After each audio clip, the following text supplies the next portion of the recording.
Good morning. We're going to do something called paradox tangles today.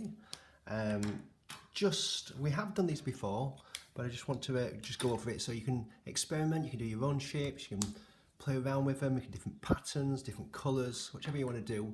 It's a really good way of relaxing to be able to do this, and it's also quite fun. Okay, so we're going to mark off as we did before, and I'm going to mark off my paper just nice and easily, just using ruler at the edge of the paper, and you end up with a parallel line to the paper. That's it. So I've got my paper drawn out here now. Now I'm going to measure 10 centimetres on here. So I'm going to use a 100 mil, 10, and then just draw down. And then I'm going to measure 10 and 10. You can make these as big and small as you want. They don't have to be accurate. You can just draw yourself a square. But I like to start off reasonably accurate when I'm demonstrating this. So we've got halfway across is 50 millimeters. Halfway across is 50 millimeters. And draw our line. Put the pencil on the mark. Move the ruler to the pencil and draw. Going to measure 50 centimeters down here. 50 centimeters. And 50 centimeters. That'd be massive. I mean, 50 millimeters, obviously. Talk ridiculous, Mr. Watkins. There we go. So now we've drawn this out. We've got 1, 2, 3, 4 squares, and we're just going to draw some little triangles in each of these. So I'm going to lightly draw, like that. And we're going to draw in the first of these shapes.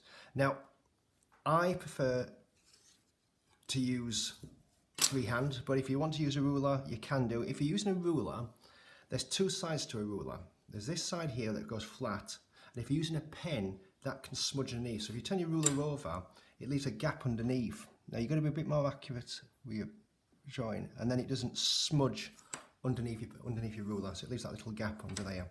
Wobbles a bit, but the bigger rulers are better because they lift it up slightly more than that.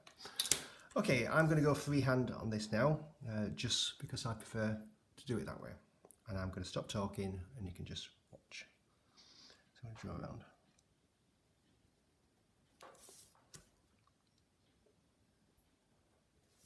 Okay, so there's a triangle drawn out. Now we're going to start from this bottom corner here. You can start from anywhere you want. You can start from this corner, that corner. In fact, I'll start from this corner just to show you can be anywhere. And we're going to draw down from the corner, but come out very slightly. And then from this point that you've just got to here, you're going to join there. And then make your way in. So every time you're sort of spiraling into the center. And as you're doing this, just concentrate on the lines. You can use a ruler to do these, and they do look really good with a ruler. But I find spontaneity of just drawing a line, and then you can have a mistake every so often, and it doesn't matter. That's what life's about. And we work our way in to the center.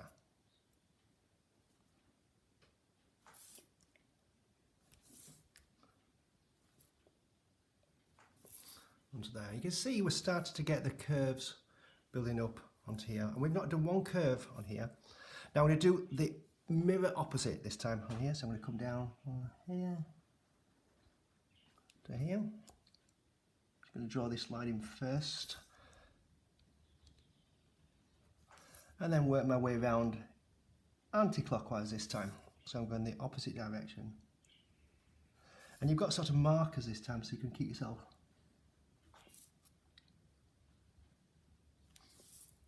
working away.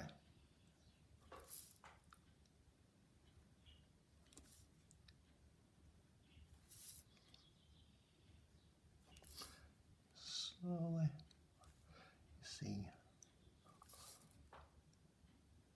it's like witchcraft.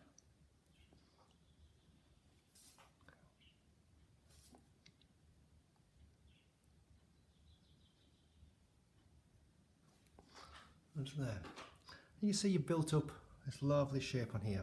Now you can do all sorts of different patterns. You can change, you can do the same pattern again on here, or you can reverse it. So I'm going to do a reverse on this now.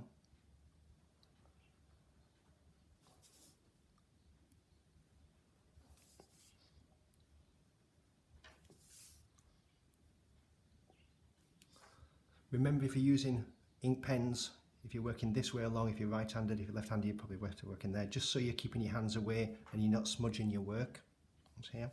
So if you remember, we started this top corner in there, this point, and again, it doesn't matter where you start, but this is a particular pattern and you can experiment.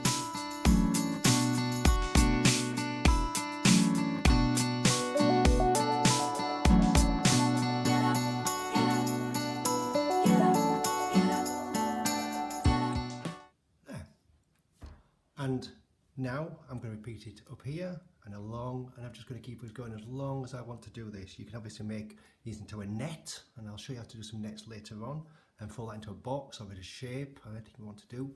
So there's loads of experimentation you do with this. Enjoy.